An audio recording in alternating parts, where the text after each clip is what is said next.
Hi, I'm Brian Russell, and I'm the author of Centering Prayer. Sitting quietly in God's presence can change your life, and I want to answer a question about how to lead a group centering prayer session. It was sent into a visitor onto my blog named Chris, and Chris wanted to know if I had any videos, and I didn't at the time, but I said I would make one, so here is my answer. You can also find the notes to this at my blog at brianrussellphd.com. So how do you lead a group centering prayer session? And sometimes it seems anti-intuitive that something that's done that's really in an intimate way, you sitting in silence with God, that doesn't really lend itself to a group experience, but actually, believe it or not, practicing centering prayer with others may be an even easier way of doing centering prayer than doing it solo. I know that I've experienced group sessions. Matter of fact, every single day, my wife and I start our morning with a sit together. Also, the very first time I lasted and made it to 20 minutes in a centering prayer session was in a group context. Up until that time, I'd just been dabbling, but I was literally in a group, and we did a 20-minute session, and I was actually nervous that I wouldn't be able to do it, but having other persons around me, knowing that my brothers and sisters were also practicing and maybe even having the same sort of struggles with thoughts that I was, gave me that extra energy and commitment to just continue to consent to God's presence and to stay with the sit. I may have even given up if I'd been at home. Also, I can also say my longest centering prayer sessions were done in community. I have gone to retreats where I remember one afternoon we did two 50-minute sessions, and that was within a group. So how do you lead a group? Here's just a few tips. This isn't a long video, so let me just give you a couple of ideas. Again, all the notes can be found at my blog at brianrussellphd.com. So how do you do it? First, if you're meeting in person, the one tip that I would give is make sure to be mindful of the environment. Make sure there's comfortable places either to sit or encourage people to bring something to sit on. The worst time is when you have really hard metal chairs, which sometimes churches have, but try to be mindful of the environment and find comfortable places for people to either be able to sit, either in a comfortable chair, or encourage people to bring pillows or whatever if they're going to sit on the floor. Also, it needs to be a quiet space.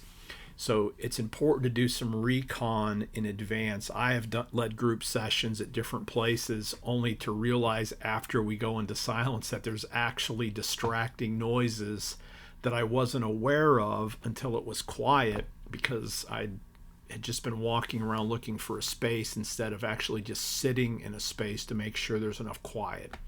So you want to make sure that you find a place that's mostly free of random and distracting sounds. You can also do group sessions on Zoom. I do this monthly with a friend of mine, Rich Lewis. We do a monthly centering prayer gathering. I do it with students in my online classes. In group centering prayer works really well on Zoom. Again, everybody's eyes are closed, but so it doesn't really matter if people are physically there with you. You know other people are doing the practice.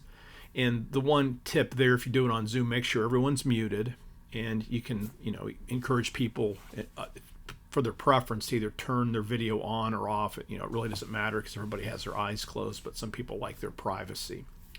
Okay, so once you have the gathering space, whether it's in person or on Zoom, I usually try to give some basic instructions to those present. Again, maybe maybe ask for a show of hands if anybody's new. Again, if you have all vets that know what they're doing, maybe you don't need to say anything and you can just go immediately into the sit. But there's usually one or two people that need some basic instruction, and it's good for all of us to hear it. So I generally just talk about picking a prayer word. Again, I encourage first-timers to use Jesus simply because that's ultimately who we're sitting in silence before as Christians. And then I usually go over the 4 R's: resist no thought, retain no thought, react to no thought, and gently use our prayer word to return to our intention to sit with a God who loves us. Now you can go to my centering prayer playlist. There's a link to it in the notes. And you can see even more basic teachings on centering prayer that I've done. But those are the basics that I usually go over in person. And I remind people that the idea is, what's a thought? I do explain a thought as being a tape playing in our head, a movie, a sensation, a feeling, and that we're going to be experiencing those things most of the time. So the goal of this isn't mindlessness. It's to simply surrender and break up the thought stream as we become aware of our attachment to it. So that's as much instruction that I do, because the best way to learn centering prayer is essentially to practice it. Now, in a group session, and I also do this when I'm by myself, is I like to frame the session with both an introductory prayer or a Bible verse and then a concluding prayer. Now, with groups, I typically use the Jesus prayer, Lord Jesus Christ, Son of God, have mercy on me, a sinner.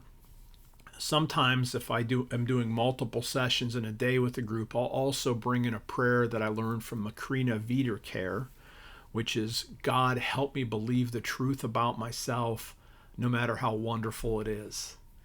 And then we go into the time of silent prayer. My friend Rich Lewis uses a little liturgy that I like based on Psalm 46:10. Before we go into our group sessions, Rich will say, be still and know that I am God. Be still and know. Be still, be.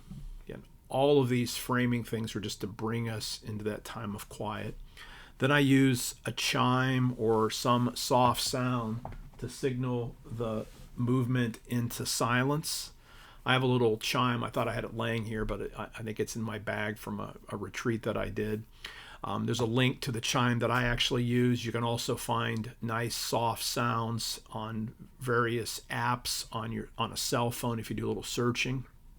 So I use a chime to both go into the silence and to come out of the silence. And then at the conclusion of it, after I do the second chime, I invite people to just take a few breaths, return to the room with their eyes remaining closed, and then I generally lead the group in the Lord's Prayer to signal the end of our silent sit.